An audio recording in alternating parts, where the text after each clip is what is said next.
Hi, my name is Adam Kaat. I started working as a cashier in January of 2020. And at first I thought it was going to be a job that was just for the in-between times. But in just over a month and a half, I was right in the middle of a pandemic. And everything changed. Within a month, me and my coworkers were frontline and essential workers. People were calling us heroes for really just going to work. There was so much going on that I had to write about it. So I started a blog called Life on the Grocery Line, and soon enough it connected with a large community, and we all banded together. All of this led me to write Life on the Grocery Line, a coronavirus novel. The story follows Daniel on his first week on the job as a cashier in a high-end grocery store when the pandemic hits. This book is a fictionalized version of the things that me and my coworkers went through. It's the story of the unheard and quickly forgotten. I want to share what essential workers are going through during the pandemic, and I need your help to do just that.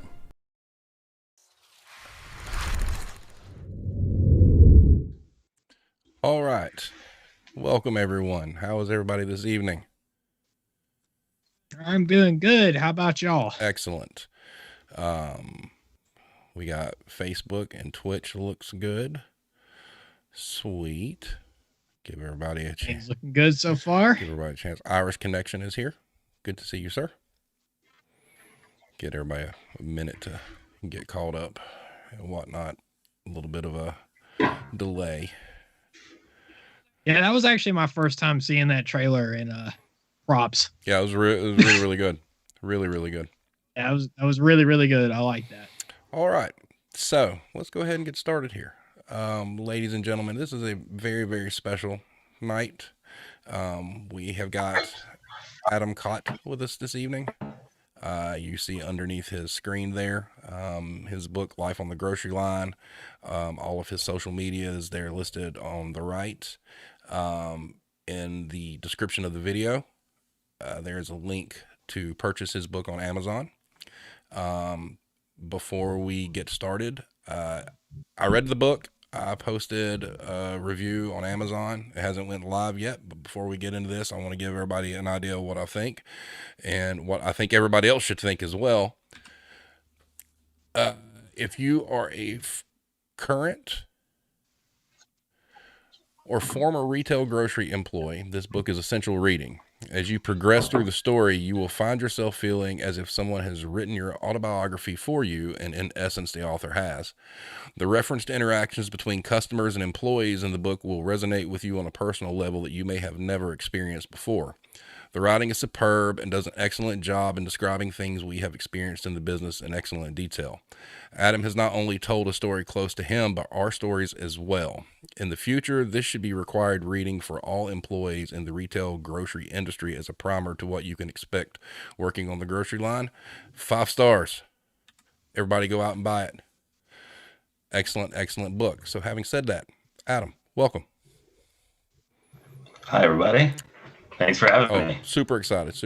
So, why don't you go ahead, tell everybody a little bit about yourself and, what inspired you to write the book, and then we will go on from there.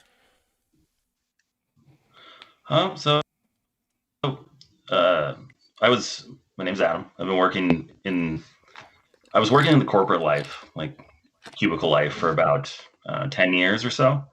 And I decided to quit my job that wasn't working out very well, and this is late 2019, and I started to write a different novel. And I started working at a grocery store in the beginning of 2020, and I just did it for fun. It was a good time, and I was going to probably move right back into corporate life now that I had a draft for a novel.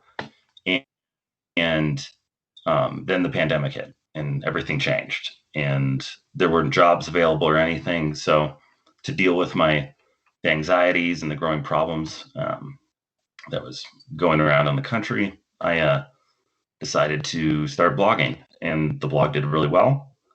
And I've turned a lot of those stories that I've experienced into a novel that's based on my experiences and a few other employees that friends that I have that experience some similar, like, I don't know, awful scenarios with people. My first job was actually in a grocery store. So like when I was 15, I worked in a grocery store, and I've worked in retail kind of on and off throughout my life. And yeah, I mean, it was a really crazy year. It was for everyone, for all of us out there, that like it changed everything for me and made me sit down and write a book. So yeah. And write a book you did, and it's excellent. So Yeah. Yes. one thing, like I said offline, I wanted to talk about was, given the fact that you were employed, did you ever consider writing this under a pseudonym? And if not, why?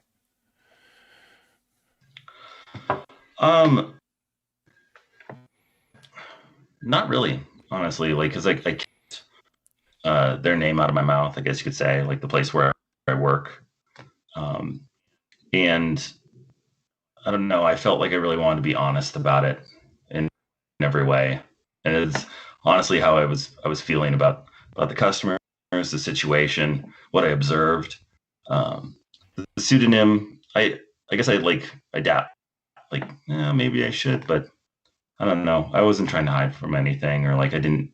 If I lost that job, I mean, I don't know what I would have done, but it wasn't really like, didn't really cross my mind. Well, I'm glad, because your name should be attached to it. I would hate to have thought that you have done something like this under an alias, because you deserve all the props in the world for what you gave everybody with this. So that is excellent. Now, there was something that I thought was excellent in the first chapter that kind of described, working in a grocery store, which was, you said basically it was like mitochondria. Um, you know, the people were the powerhouse of the cell. And I mean, Yeah. you're right. A grocery store is a fascinating place because, the amount of work that goes into it. And Hero asked, were you still working there when the book came out? You were, correct? Yeah, I still work there currently. Nice. So I'm probably. Oh, go ahead. Oh, no, go ahead. So, Um,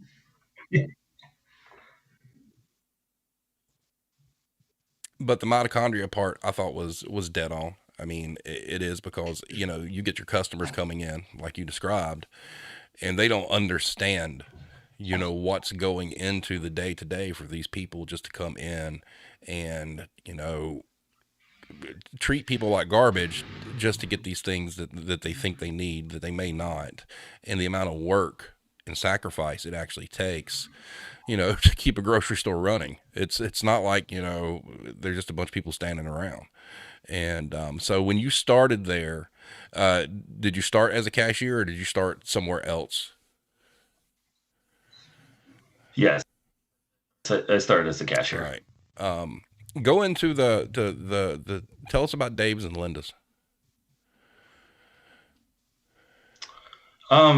So I guess there's like I work at a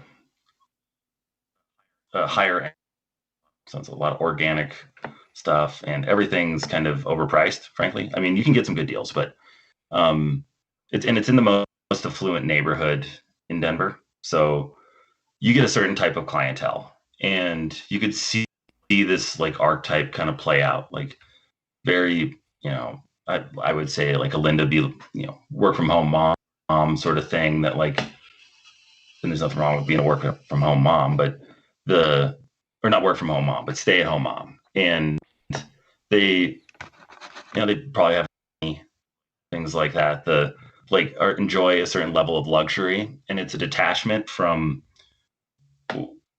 what a grocery store employee does or who they are. Like, you seem more like just a inconvenience a lot of times. Mm-hmm. Like, you're in my way, and you get kind of stepped on a regular basis. I had great interactions with people. It wasn't all negative, and definitely not all negative. There's a lot of nice people, but the Lindas and Daves are kind of my representation of the archetype that I found on a regular basis, working specifically as a cashier, because you kind of see people on their exit, you have short interactions, and you, like, returns, a lot of the complaining that happens goes to cashiers. Now I work in the back of the house as a supervisor, and I don't see that nearly as much, but Normans is just the Normans that I talk about in it are like an older version of Dave, just those grumpy old guys that, like, oh, remember the good old days. But there's still this air of entitlement that they roll over you with on a regular basis. So yeah, that's the best way I could, like, I don't know, show those types of people on a regular basis, or like show it in the book. And I think it worked out pretty well. I think so too. I think the delivery was good. So from the time you figured out that you were going to do this to completion, how long did it take you? I mean, to get the book finished, from start to finish. So I started blogging about it in April of last year. April 7th, I think, is the first. And actually, it took me exactly a year to get to a book, which is kind of cool. But the book I started in October, I think, is when I really sat down. Once I got out of the cashier part and I moved in-house, I was doing a receiving job in our prepared foods area. And I was able to sit down every night and write and constantly, like, putting down, whether it's 300 words or 3,000, like, you just had to sit there every night or every morning. And whether you hated it, a lot of times I hated it. It's not fun to, like, just constantly mull over stuff sometimes. And yeah, it took about 4 months for me to get a complete draft out. Now, like, a lot of the stories that I include in here, I had already written out for the website, which is lifeonthegroceryline.com. And so I could, like, kind of transition those in, but I had to find a narrative that made sense. Right. And, like, build the character and all the different aspects to bring it all together. Awesome. So yeah, about 4 months. Irish Connection asks, how did your management respond to associates that were anxious as the pandemic unfolded? Were they supportive, or were they dismissive? I think overall, our company was pretty supportive. Like, they gave you PTO on flex time. So, like, you could just take a day or two off if you need to, if you felt like you're melting down. It was a mental health sort of thing. Now, I don't know, when you're in an environment like that, like, people are bound to abuse it. And it was like, oh my God, like, why are you taking a week off? But people, like, I think overall, what's up? Oh, I was saying, yeah, definitely. Yeah. Oh, of course, people are going to take advantage of that. But I'd say they were pretty supportive. Yeah, because that's something I'm still my supervisors were awesome. Yeah, that's something I'm still struggling with in my job. People still just abuse that every day, specifically on Fridays, when we're off every weekend. But I do just want to say that my favorite two characters of the book were Christian and Jason. Like, Christian was probably the most relatable to me, because that's kind of how I became. Like, I slowly became like the more, like, carefree, like, guy, like, at my job. But let me just ask you, was Christian, was he a real person, or is he based on a collective group of people? He's based kind of a specific that I worked with. Okay. We just, like, just talking shit all the time, and, like, dealing with something that's so heavy, like, you got to joke around. And the things that was nice is, like, so many people can be, we just joke our way through, like making fun of people, whatever it was, just to kind of get through. Yeah, I think he's on the doesn't work there anymore, but yeah, he was a good guy, definitely. Was he the one who actually told you about the Lindas and Daves, or was that something that you created? I just created that. Okay. That was like my best way to like explain it to people how, or like give them an archetype, give them an idea of what, and they're different Lindas and Daves too. And, I have that whole section where I explained what a Linda was, and I've been dealing with them my whole life, but never really put it down to words until I had to sit in front of them with like a plexiglass screen and a mask on, and I'm like talking to these people about their lives and becoming their therapist overnight. It's like these aren't real problems that you're having. Yeah. The list of the other names too that you just threw in like that, dude, that actually made me laugh out loud when I got to that part in the book. So I was like, yes, there's even more basic names. One thing I wanted to ask you about, to kind of go into a little bit further, which I thought was spot on, was when you talked about how customers unloaded their groceries onto the belt. Oh my God. If you could dive into that a little bit, that was fascinating. I found it to be like a tell for what the kind of person was. When they I understand being rushed and like putting, not being organized, because I don't think I would be super organized, but to just dump it on by the handful when you're full of groceries, you just throw stuff on and pile it on. Like clearly there's no care involved in what you're doing. And like it's really nice when people organize their groceries together, because then you can bag it together, like the cold stuff with the cold stuff, the bread with bread on tops, things like that. It's being thoughtful about people that never get any thought. So like, I always appreciated that when they took the time, which isn't much time. It's like a minute. Like we're talking like minutes and seconds here, not much time to really like put that extra effort and help us out. They're thinking about the employee as opposed to just shoveling it on like it's like they're digging a hole and like dumping dirt on your fucking conveyor belt. It's an insult. Exactly. It's ridiculous. Like or something that I always hated what they would do. Let me have these heavy packs of Cokes or like the 32 packs of waters, and let me just have the barcode upside down and be like, I need you to scan that. And you got to walk over there and flip it over for them and try to find the barcode. I always loved the customers that would have the barcode facing up. Like, to me, that was a thank you. Like, because I mean, I did the grocery thing at Walmart. Like, that's where I was a grocery cashier for a while. Oh my God, dude. Like, a lot of that. And when you even put the numbers for I believe it was an apricot or something, but you put the SKU number in for it, I still remember a lot of those just off of just having just a repetition, put them in, like 4011 banana. Like, I just know that. Like, like I really felt that about the customers organizing the groceries. Because there is some of them that will, but double bag that, please. Yeah. Oh yeah. The double bag. Well, like and the cookie story. Yeah, the cookie story. I need a bag for that one lone cookie. You see some crazy shit, man.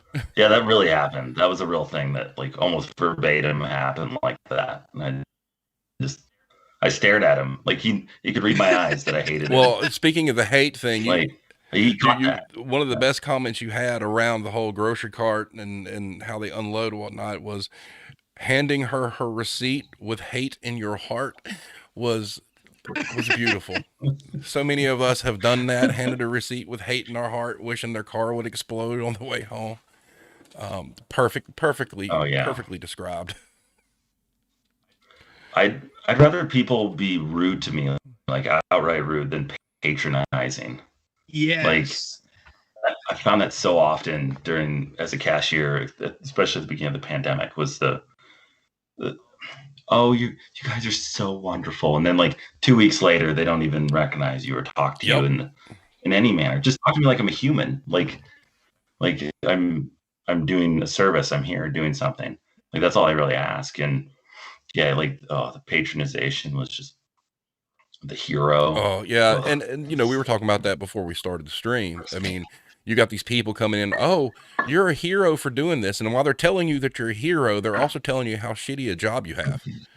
And it's like Yeah. this double-edged sword. It's like, oh, you're doing, you're only a hero, not by choice. You're a hero by necessity, but better you than Yep. us. And I think the sad part is, Yeah, the better you than us. and I think the sad part Definitely. is we're now at a point where they forgot that they classified everybody as heroes. Now they're just back to, treating people like garbage again. But hey, wait a minute, 6-8 months ago, you were treating us like gods. Now all of a sudden you're just, the same old assholes that you were. So, I'm glad I wasn't working in that during that. And I feel for anybody that does, because, I know I have a lot of friends that have been in the military, and it's kind of like, I've had several of them tell me that they hate when someone says, thank you for your service, because it's a choice. Yeah. And I just, even though it's two different fields, I've got to feel like hearing that hero thing, you feel the same way, It's not like you're there putting on a cape, because you want to be Superman. You don't have another choice. Right. Yeah, like like police officers and firemen won't, like, they don't consider themselves heroes. They're doing their job. And granted, like, being a cashier or like working in a grocery store, it wasn't heroic in nature before, and like we really didn't know much about the virus at first, so it was a lot of like fear induced sort of like reactionary sort of thing.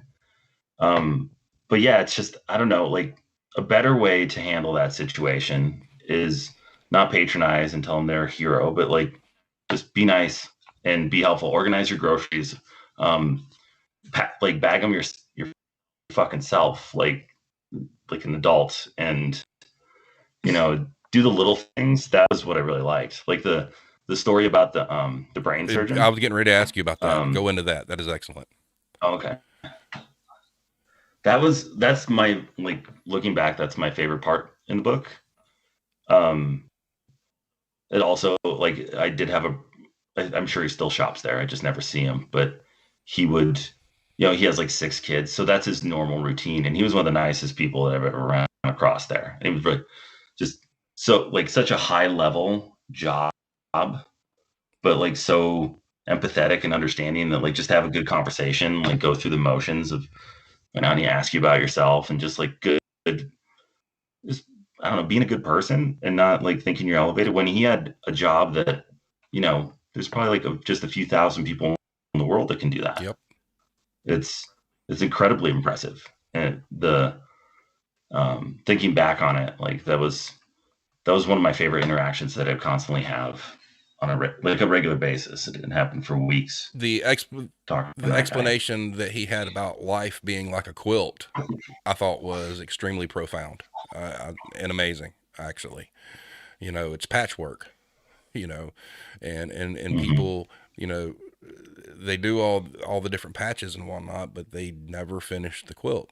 And, I read that. I'm like, wow, that's spot on, because it is. And, I thought that interaction was fantastic. I thought the way you wrote it was excellent. One question though, is there anything you edited out of the book that you wish you would not have? That's a good question.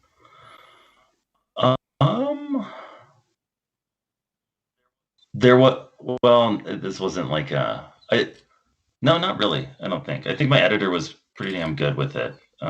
She helped me like hone in, like stay focused and not, like, at first she was real concerned about the timeline.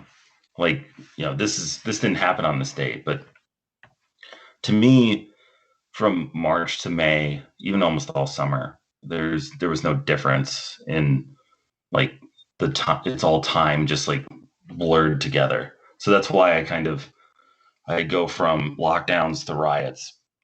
Riots were for a completely different reason, maybe exacerbated by the lockdowns, but for a different reason. And I wanted to blur it all together. And I think she understood that, so that she wanted to make it like edit in like, much more structured time. But to me, it was just this constant like tension for months on end, and I couldn't escape it. I couldn't leave. I couldn't find a different job, or one that would pay me more and make me more comfortable. So I had to live with it, and had to start writing. But I don't think there was anything that I wanted to edit out that I could think of at the moment. Awesome. There's a lot of stuff that I could have added in, but that's okay. Gotcha. Our friend Irish Connection asks, why do you think that the hype of retail workers being heroes and essential has not translated into respect and calls for better pay / working conditions?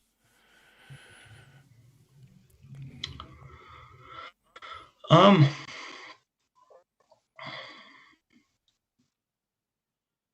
a good question. Can you say that again real quick? This is, why do you think the hype of retail workers being heroes and essential has not translated into respect and calls for better pay or working conditions? It was, well, like I kind of said earlier, like, since it was out of fear, actually out of true empathy for what people are going through, like what they do on a daily basis. I feel like we're in such a fast-paced culture that you don't, I guess you don't have time. People don't have time to really give a shit about other people. It's a shame that, and I mean, I hope it like overall starts translating. I hope people don't forget, and that's kind of why I wrote the book, or one of the elements that really, because I was like, man, I want to speak for people, or not speak for them, but like elevate them through my writing, and like they can understand. And yeah, I don't know. People are so concerned with their own lives that it's so easy to forget. And the news cycle's 24 hours, if that.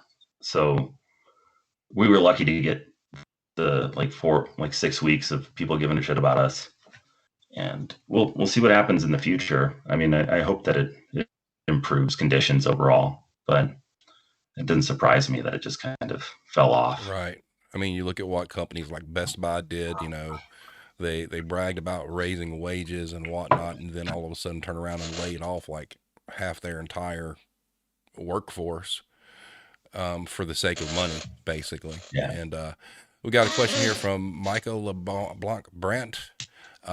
She asked, when you're talking about the tension, do you think it's a different tension now? Yeah, I mean, it feels almost completely normal, or like what it was before in a way, but I still feel like people are like overly annoyed when they come into work. Since I work in the back of the house, or like I'm a supervisor in our, like, it's kind of our kitchen area, right. The fresh pack stuff. So I have a lot less customer interactions. And honestly, like, all of our customers are still like, they're just the same Lindas and Daves they've always been and always will be, probably, sadly. It is like everyone's just fed up, though. Everyone is definitely really fed up with wearing like masks, and there's no like line anymore to get in. It's just people just go in and out, and we're an extremely busy store. So people are almost more annoyed by just the normal volume of things. Like, it's a super busy place with like overcrowded, sells too much. We're about to open our like buffet area, which is like, sounds disgusting to me. I agree with you 100%. Yeah. But I hope that answered her question. Yeah, I mean, I think that, in looking at how people are acting now, I think it really goes hand in hand with what you just said a second ago about people. They're too busy with their own lives to really give a shit about other people. So all you guys that were on the front line in this, I mean, no one really knows. I mean, it doesn't matter what anybody says. No one really knows what the end of all this is going to be. And there are so many people, like you said, that are aggravated and just feel like it's an inconvenience to them, that, they don't care about anybody else around them. It's only their opinion matters. And we really don't know how safe it really is yet, and you guys that are working in like the grocery business and, any kind of customer front facing business, man, regardless if there's a mask mandate or not, you've got to, take accountability for your own safety. And just because maybe you feel safer with a mask, somebody wants to ridicule you for it. And I think that really shows how far we've fallen as a society. Because, like you said, you're talking about the buffet bar. Mm-hmm. I think that's a terrible idea. I mean, I really do. I don't think we're nearly out of the woods yet to be doing that kind of stuff. But because the public perception and the pressure, unfortunately, it still comes down to these corporations. It's about money. And, Mm-hmm. now they're looking at ways to, get some of their losses back. Although grocery stores didn't really lose it. I mean, they made out like, bandits during the pandemic because everybody was buying everything they could. And, I feel sorry for stores that have to go up against those sales numbers next year because it's just not going to happen. But, it's not over yet. And so many people are acting like it is. And, it's still got to be terrifying.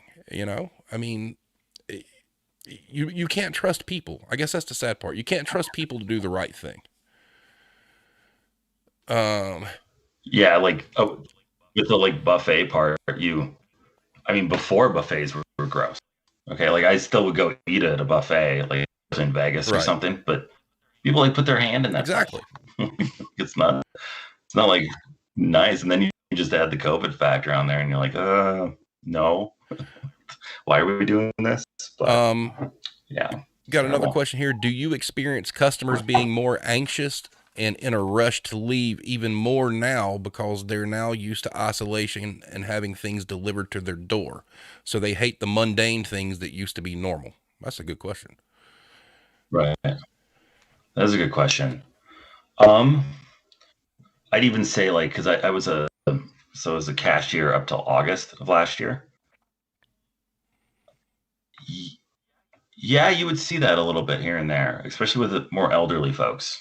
Like that, we have a lot of like delivery drivers and stuff, but a lot of people are really rushed and they want to get through it as quickly as they could, which doesn't help any customer service experience. But like a lot of times when that would happen, I just like zone out. And I kind of talk about it a little bit in the book, just going through the motions. Just, oh, this is going to be this person. You can figure it out after a little while. I'm just going to shut off from the scenario. Right. Just go through it. Prepare. Yeah, the I'm part prepared where for you this now. I don't really experience that sort of thing. But Yeah, the part where you talked about where you started just being robotic. You're like, I'm so far into my shift, I don't even really know what's going on. Like I'm just being robotic at this point. Like that was another thing that I really felt. And I did just want to bring up the story with the brain surgeon. Like that really spoke to me personally. Because right now, I'm about the same age that you described. In the book, like I'm about to be 30. I'm 28 right now. And I'm still I'm just kind of spinning my wheels trying to find where I want to be in life. And like that really spoke to me. Brain surgeon said to you like that was nice. And I was like, okay,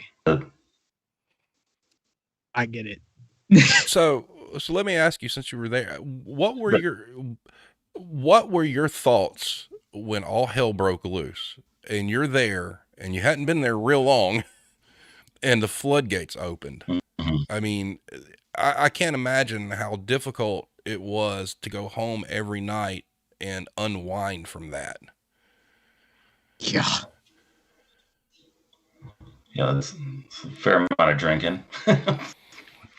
Handle it. I had good neighbors. I reminded myself on a regular basis that I was experiencing something very unique. Once in a lifetime sort of, last pandemic was 100 years ago. The Spanish flu of any like serious magnitude. And always it helped to remember that like it was a global thing. It wasn't just happening to you. It was happening to everybody. And it wasn't just the Lindas and Daves. Everyone else in different countries all around the world were experiencing the same thing. But I leaned really hard into accepting that this is where I am and maybe I'm meant to be here. In a way, maybe I was like, I wrote a book out of the whole thing, which was amazing. And like I was supposed like almost like serendipitous that I was there at that time. Like a lot of the things in my life I'd kind of built up to like running a website and understanding like being a writer, that it was I just happened to be there. So I leaned really hard into that. That's how I got through the moments, the most worn out, the riding home in an empty city on my bike, and just people crossing the street because they didn't want to be near someone. Those moments where you felt so isolated. I leaned into like this is where I should be. This is good in some ways. I mean, it's scary, but it's good. You're going to do something great out of it. So I would agree with that. I think that was obviously there was a path forward for you. You were meant to go through that for a reason. Lots of crying. One Angie says in our chat. Another Dina says, I will admit I try to get in and out of a store as quick as I can. I'm not rude to people, but I just want to get my things and go. And yeah, there's a lot of that. One thing that I think was amazing is you described, the riding the bike. It's kind of like a zombie apocalypse movie. You're riding down streets that are normally just flooded with cars, and you can do whatever you want to do. I mean, I'll never forget, because when it broke, I was living in Atlanta, and it's and where you're at, I mean, it's a big city, and you there's no traffic on the road, and you're like, this is really, really weird. But there was a kind of peacefulness to it, and that I think some people, I actually enjoyed that. Yeah. I mean, to be honest with you, I mean, after being in business for 30 years, I was tired of people anyway. So, but there was a calming thing about it, but the bicycle store was great. I think, the Marry Me story, was that you, or is this somebody else?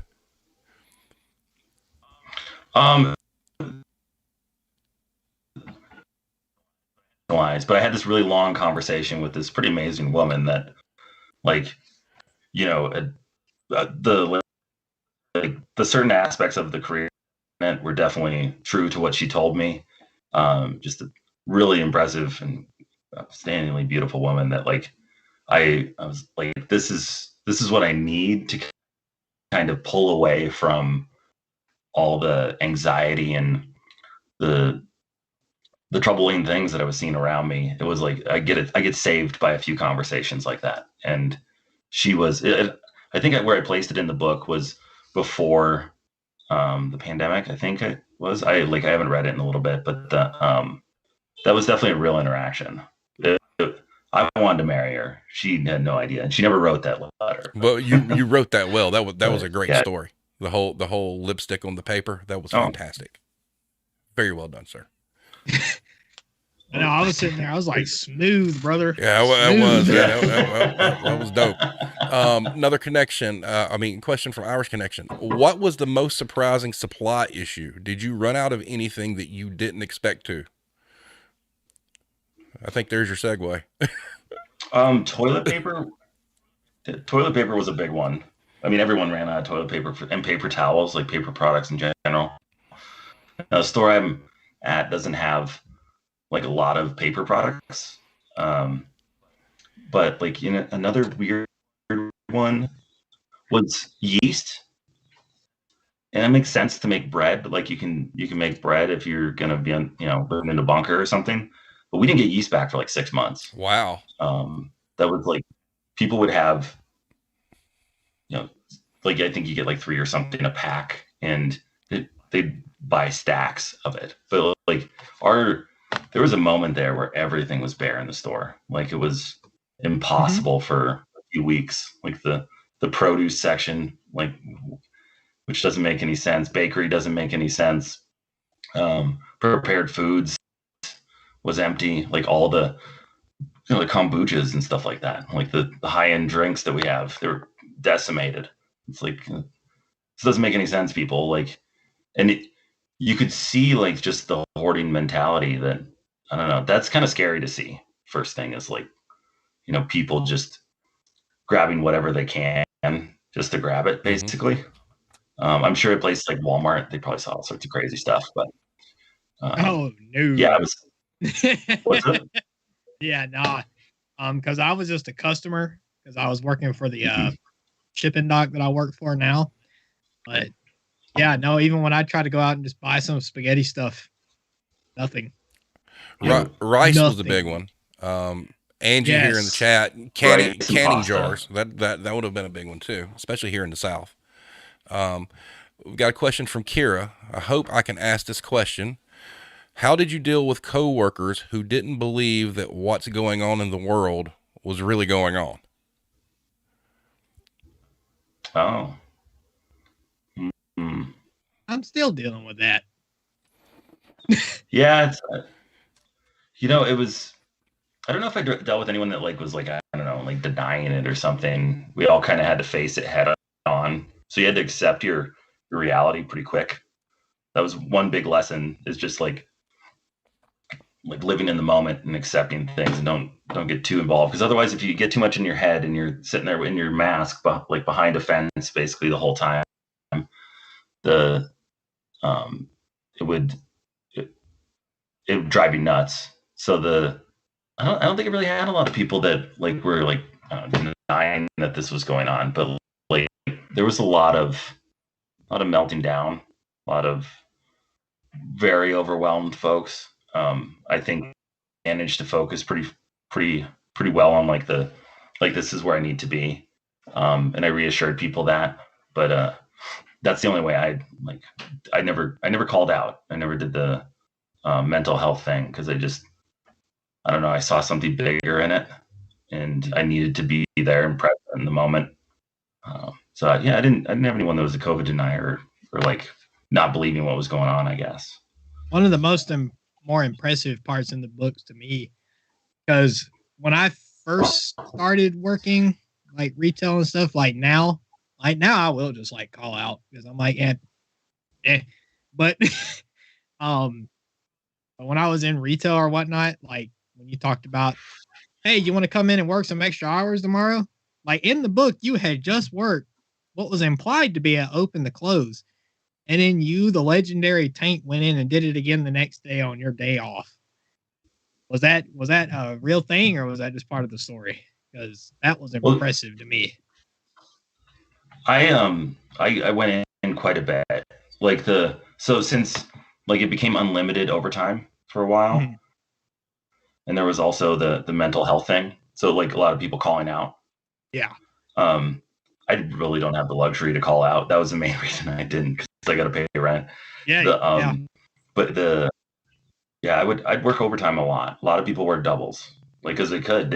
You could double your paycheck pretty quick, and when you're pretty easy making a low wage, it goes a long ways. So yeah, I definitely got called in a lot on hangovers, in the book. But I love the on the patio stories with Jason and the neighbors. Hey, y'all would just be listening to people just screaming in the background. Those stories were great. I enjoyed those. And the howling. Oh yeah. Did you guys do that in Atlanta or anything? Well, I don't live people would howl in for Atlanta. essential workers. No, but I did hear about that. Where we were staying, it was pretty rural and pretty country, and if people were out there howling, there'd probably be some guns drawn, because they thought they were really going to shoot something. One thing, Alex bringing up, hearing the conversations and stuff, we touched on this a little bit, before we started the stream, was the comment you made, if you can kind of go into it, about basically people realizing that they were kind of pretending that life was good until they had to spend time with their families and stuff. So if you could kind of go into that a little bit. Yeah, it was I go through that one of those one of the stories that Daniel, or one of the scenario experiences Daniel runs into, is a couple that, I don't know, seems joyful at first, and the couple in the book is kind of they're assholes too, but they're in a good mood, and then they turn into like they come back later and they're not the same. Like something's very wrong. Like they were decimated, and I could kind of see that. The tension was it was really intense with a lot of couples going through the line. And I remember one night there was a couple that came through the line and they just didn't, they looked like they were arguing, like they've been arguing before they came in. And I started joking around with them, trying to lighten the mood a little bit. And with the woman like commented, she's like, well, I guess this is date night. I'm like, that hit me like a wave or something. Like I was like, yeah, it really was. It was, you couldn't do anything. The only thing you could go to was go to the grocery store. That was your only outlet. So all those moments like that you ignored before with your, like, I don't know, something that bugged your spouse, you can just go to the bar or like go to a friend, like go other places, and you can go out to eat to like kind of like lighten the mood and get other people around you. It was just you and that moment with that person. And a lot of people don't, like talking about earlier with, we live in such a fast society, people don't think about like, think things through. They're prioritizing the wrong things with when they get married or something like that. And then now it just, you're stuck at home.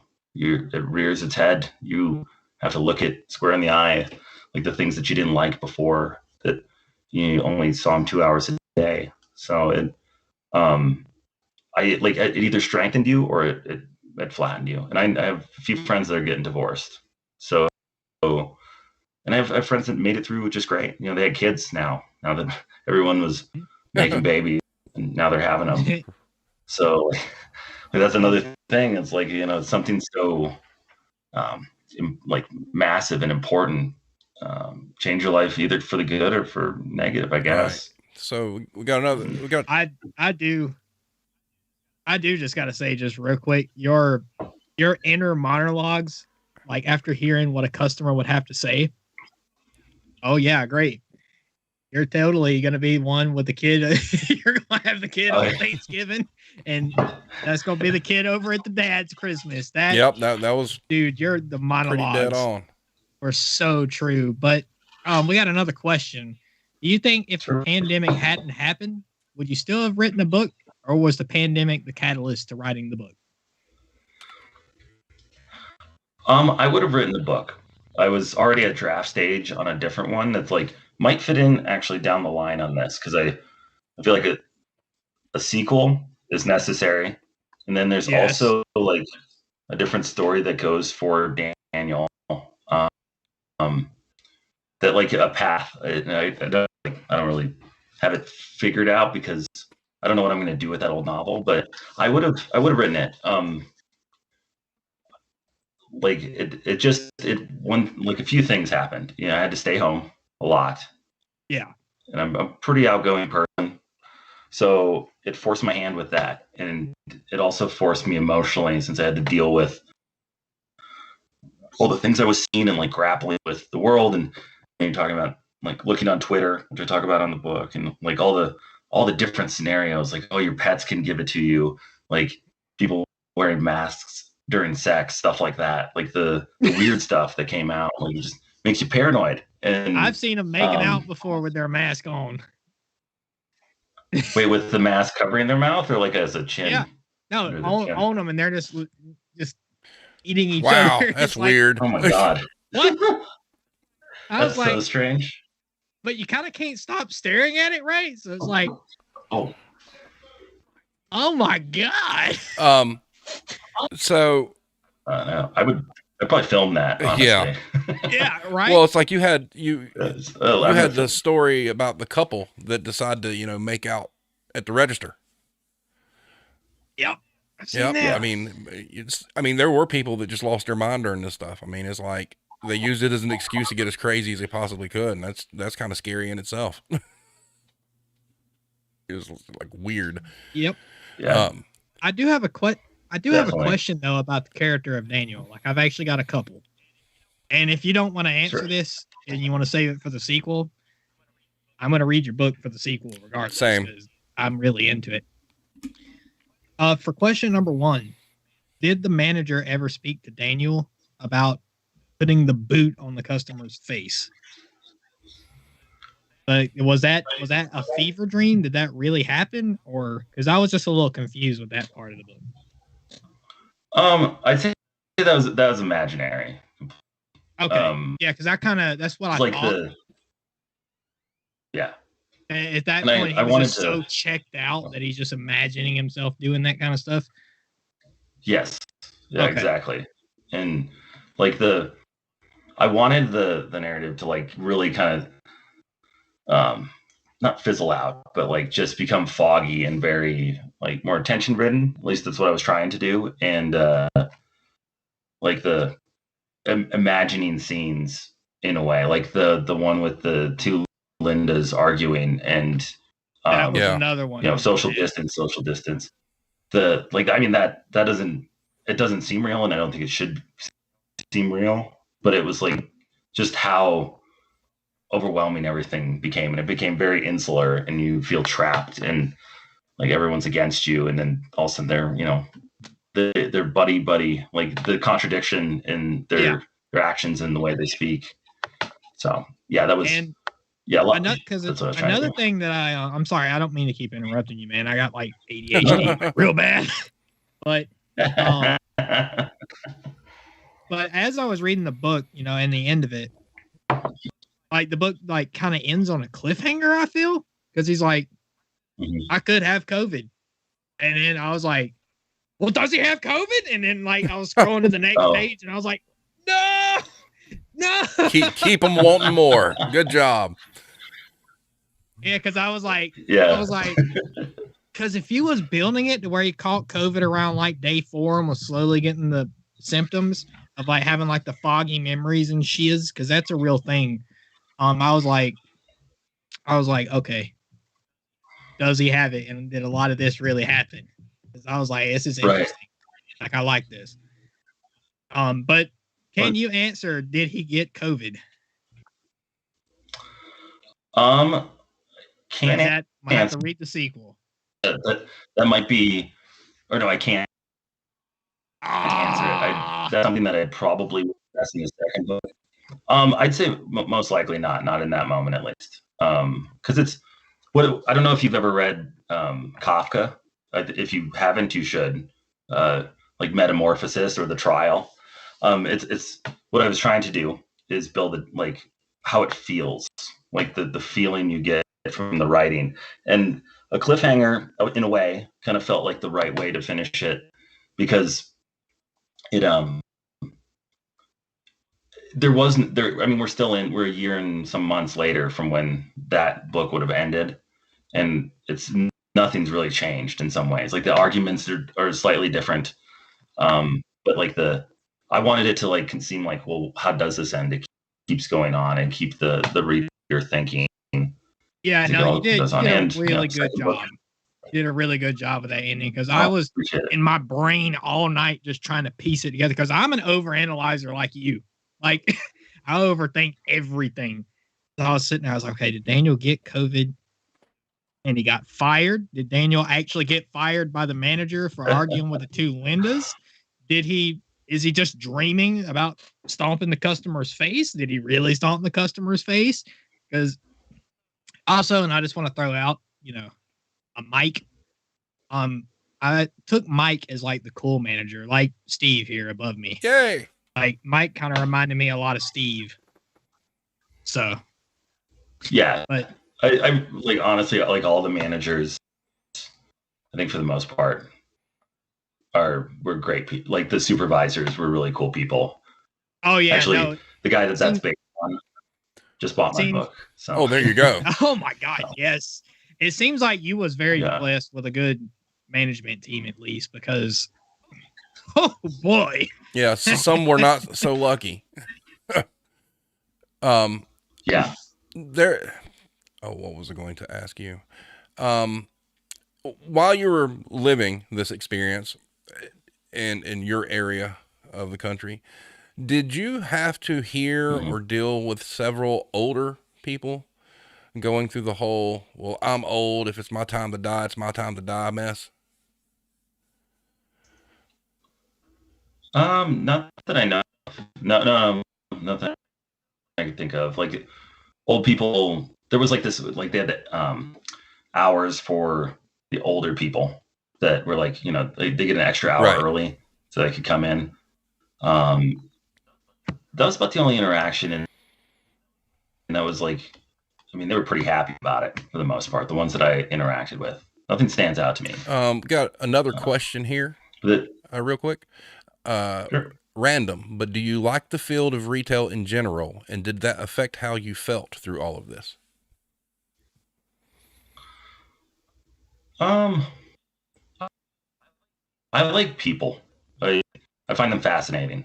I like they're the most complex problem you could ever imagine, and like interacting with them, it can be really like a joy. And I usually don't let them get. Now that I'm older, when I was younger, it was like a lot worse. But or like I wasn't as good at dealing with people. But I do enjoy that element of it, like the random conversations you'd have, like the one, like the just really like nice conversation that I had with that lady, where I was like, oh my god, I'd marry you. Yeah. And, like I don't like working weekends and all that, like late nights and stuff. That element at all. Like I want a work-life balance, and it kind of takes that from you pretty easy. Quickly. at a breakneck pace. So. Oh yeah. And did any of that affect how you felt through all this? Like, did your love for humanity and finding them interesting, did the pandemic affect that in any way? Did it make it worse? Like, did you like even more fascinated by it? Like, wonder how people will react now? Or yeah. Okay. It would it allowed a different element, and that's one way that I could like escape from like just the kind of intense situation, was the interactions between each person. It helped me like hone in on it more, and like be, I guess, more aware of like what the dialogue was, and like, oh, is this person going to react to joking around, or they're like super intense?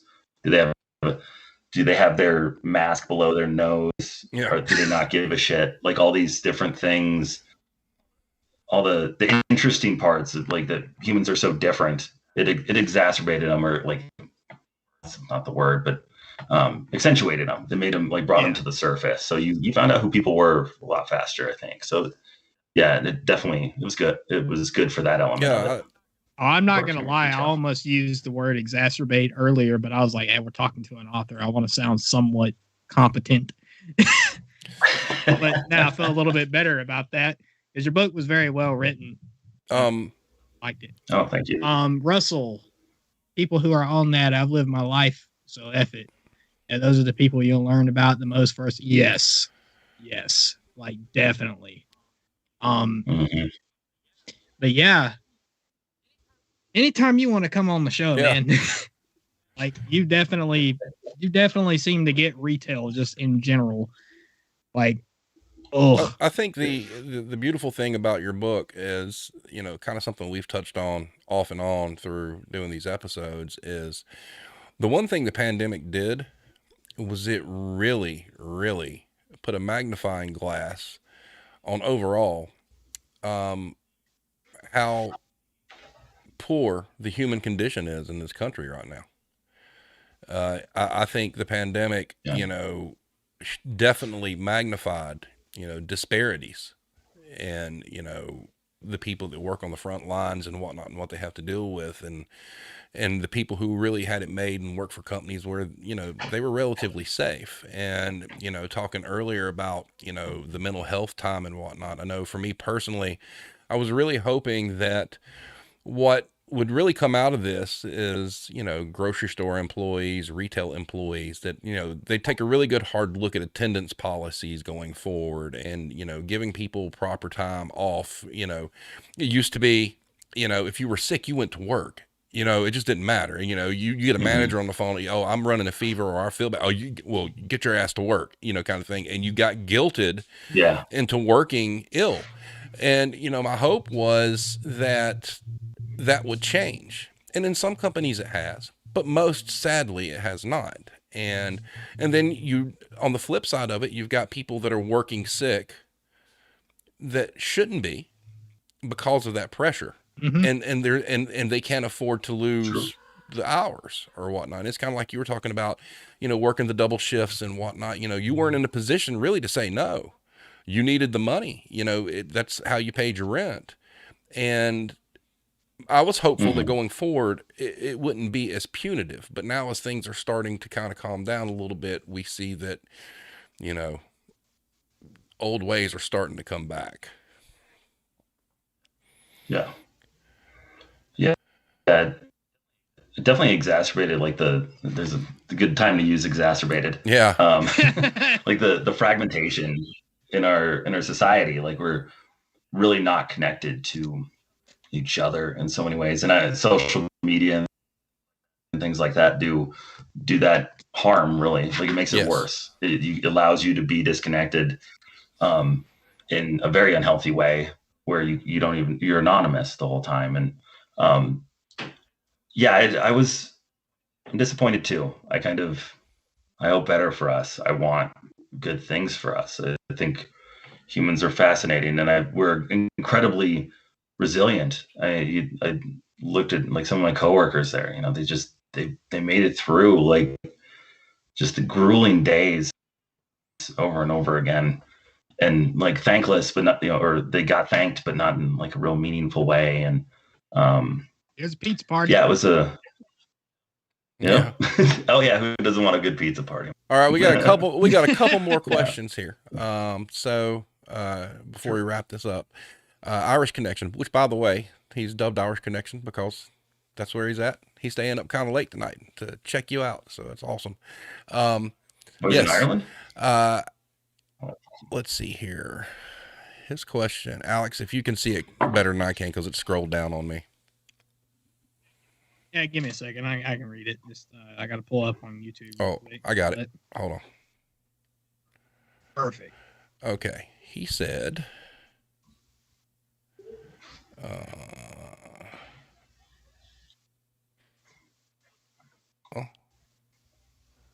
well, no. Okay, there we go. Have you got it yet, yeah. Steve? Or? From a retail perspective, was there anything about your experience during the pandemic that would not have happened but for the pandemic? Did you see people helping out their neighbors more, etc.?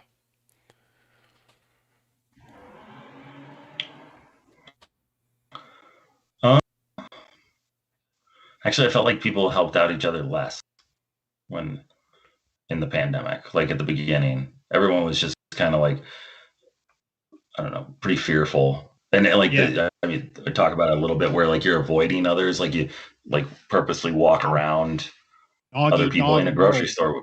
It was a every man for itself kind of mentality at that point. Yep. Definitely. That's scary. For the timeline of the book, it was like all, and then the hero thing was definitely a unique experience to have yourself called a hero unexpectedly. Like it just came out of the blue. I feel like maybe like the dedication to like seeing this through for me wouldn't have happened, because I was just kind of like, I was already at a draft stage with a different novel. So I figured like, I'd do this for a few months. Then I go get another job that paid much better and like give me the work-life balance I want. But I found myself engrossed in it and like emotionally anchored to my coworkers and to the plight I was going through, the things I was going through, and moving up in the company, and like really trying my best to like do well at what I was doing. Those I don't think that would have happened in the same way, and I'm better for it. I think I'm a better person going through all that than I was before. Well, that kind of leads into the last question I've got for you. Did you find having that interaction with people at work make you feel less or more lonely during isolation?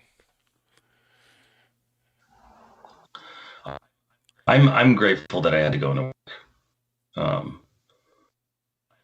I'm like to have people to lean on, like other people that are going through the same thing, and that's part of the reason why, like, the sharing the blog and like people were just, it became a magnet. Like a thing, like Facebook, the Facebook group or page grew exponentially, and people were sharing stories with me, and I felt like, oh, I'm not alone. I'm really not alone, and I hope they feel the same way. Like, and I hope the looking back on it, like when people read it, that they know that they weren't alone either. Um, and the people that didn't experience it or go through it also connect with like maybe their local essential workers, grocery store people, like servers, people that they normally forget, to understand them, treat them a little bit better, be good to each other. Like life is way too short, or it's way too long, and you should just be nice to each other because it's exhaustingly long. So Absolutely. Very yeah. well put. So, Adam, I hope you enjoyed your time with us. I think this is awesome, and we'll have you on anytime you like. It's a great conversation. I'd love to come back on. Absolutely. Sure. And if you got topics in the future you'd like to chime in on or whatnot, just shoot me a message, man. We'll make it happen. Wait, I don't have anything better to do, so we're all good. But Alex, you got anything you want to add real quick?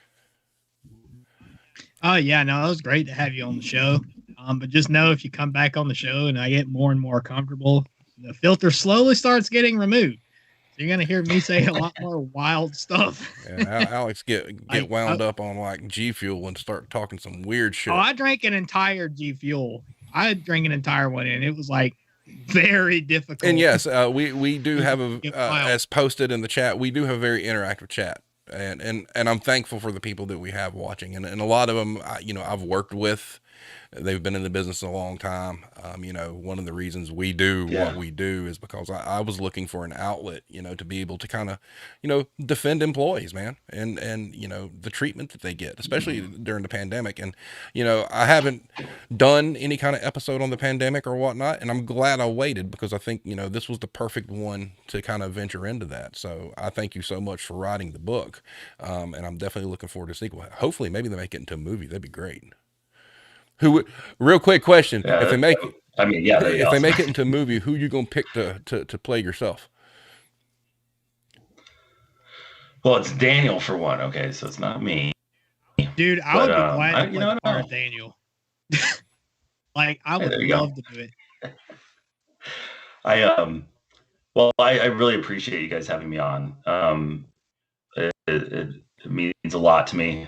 It's been a lot of fun, like just chatting it up and talking about the book. And I'd love to come back on because I don't know, I like brain pickings. It's fun to like chat it up with people and that know the same space, Exactly. So definitely. Thank you for having me on. I gotta say once again, thank you for writing the book because I stand by everything I've said.